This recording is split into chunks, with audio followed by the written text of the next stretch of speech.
second year in a row we've had the opportunity to play here at home for possibility of an extra 2 games and 1 definite. And Adams is a quality team that has given us a little bit of trouble this year, making us a little bit frustrated playing them by the style of play that they play. But it's always an honor whenever you get the chance to represent Colorado Mesa University and go out and perform, especially when you get a chance to play at home and play against other quality competition and represent the RMAC. It can really be attributed to the fact that these kids just work as hard as they can every single day.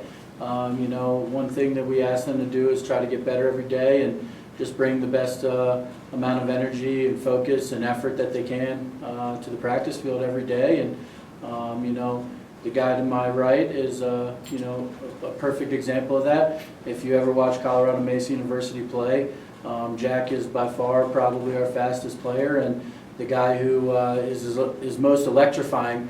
Steve Bradenberg gets a lot of credit for scoring a ton of those goals, but it's really about the midfielders and the defense. And a guy like Jack does a lot of stuff for us, from playing some defensive midfield to on the wings of faceoffs to scoring goals offensively. And I would say that it's really the kids. They really buy into everything that we're trying to get them to do, and they work hard. And some success over the past couple of years recruiting has brought in some good players.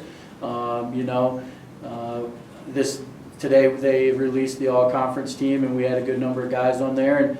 And quite frankly, I don't think we'll ever have the freshman of the year, because it has a lot to do with the fact that we've got great sophomores, juniors, and seniors, that it's really hard to come in as a freshman and play a lot on our team and have such a major role. But again, the guy to my right, I think, was a deserving candidate for that award last year as well.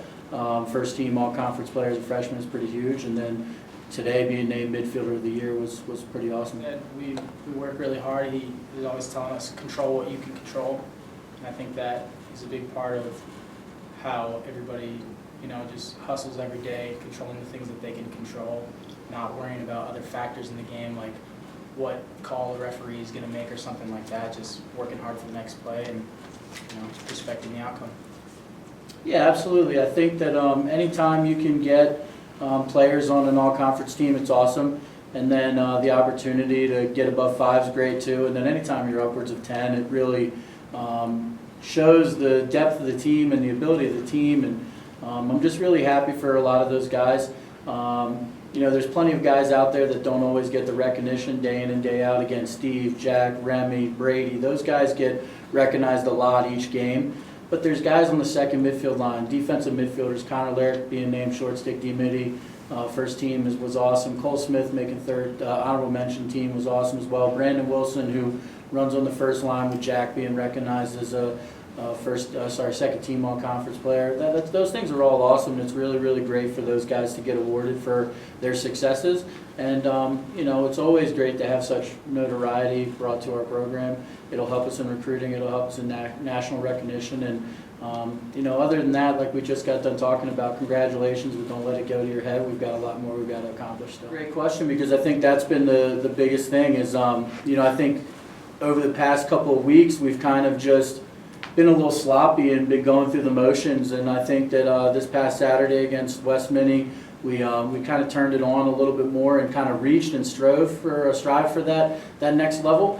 And that was really big for us. And it's really hard, because to be honest with you, as a coach, you start on day one yelling and screaming and applauding and trying to get them to do the things you want to do, and by the end of the season it's almost numb. I kind of equate it to the Charlie Brown teacher voice, the murr, murr, murr, murr, murr. And so I think that might be a good question for Jack to take a stab at.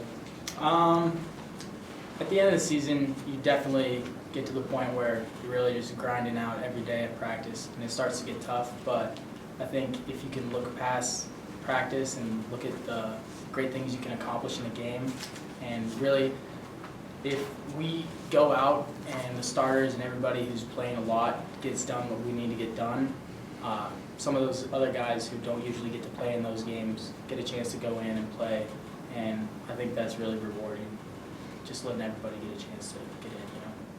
There's still kind of an outside shot for you guys to make one of those top 8 spots at this point. I would imagine that that's kind of a carrot dangling out there and everything. isn't it? Yeah, I mean, since we lost to Tampa, after dropping the first one early to Rockhurst, we've been talking about being in playoff mode since then. And that is a major driving force behind what we're trying to accomplish this year. We set the team's goals at the beginning of the year were to win an RMAC tournament and to make the NCAA tournament. And, you know, we're 2 games away from checking off one of those boxes, and the hope is that we've done enough over the course of this year to prove to the selection committee that our resume is worthy to have an opportunity to go out and continue to play into May. You know, we're top 5 in I think 6 or 7 statistical categories in the nation.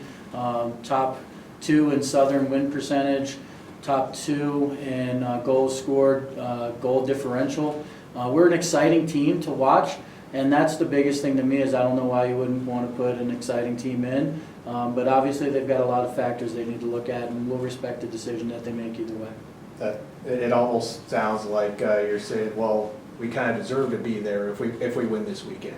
I mean, I would feel that we do. You know, I said it to the team the other day. We've lost a grand total of 2 games so far by 9 total goals. There's other teams that are above us that have a larger goal differential in their defeats, and they're not as qualified on paper, in my opinion, when you look at the statistics to be there. But again, we have to only, like Jack said earlier, we can only control what we can control, and what we can control is going out and taking care of business on Friday night and turning around, taking care of business on Saturday, and then it's up to somebody to make a decision on Sunday. And like I said, we'll respect it no matter what. I'm extremely proud of what this group's accomplished this year. I think we, this past weekend, eclipsed, you know, a program high for total wins and best program and best record in program history. And so I'm extremely proud of everything they've accomplished. With that being said, we really have more that we want to accomplish, and we'll see if we're given the opportunity to continue to play.